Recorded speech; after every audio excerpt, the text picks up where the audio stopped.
Hello bro, welcome to our another vlogs. আজকে আপনাদের দেখাবো আমরা এফজেড এক্স এর ফুয়েল পাম্পের মোটরের যে ফিল্টারটা থাকে সেটা কিভাবে ওয়াশ করি এটা একটু দেখাবো।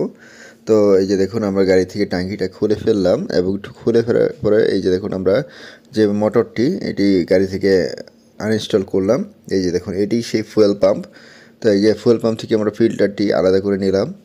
এখন এই ফিল্টারটি আমরা ওয়াশ করব। প্রথমে আমরা এটা পেট্রোল দিয়ে ভালো করে ভিজে নিলাম।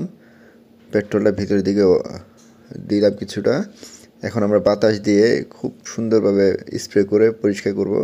দেখুন, অলরেডি অনেক ময়লা বের হয়ে গেছে। এই যে দেখুন, লাল লাল অনেক ময়লা ভাণ্ডতে। এখন ক্লিন হয়ে যাওয়ার পরে আমরা এটি আবার ফিটিং করে টাঙ্কিতে ইনস্টল করব। তারপরে আমাদের কাজ শেষ হয়ে যাবে। এই যে সেই গাড়ি। তো বন্ধুরা, আমাদের সাথে দেখার জন্য অনেক ধন্যবাদ। অন্য একটি ভিডিওতে আবারও দেখাবো ইনশাআল্লাহ।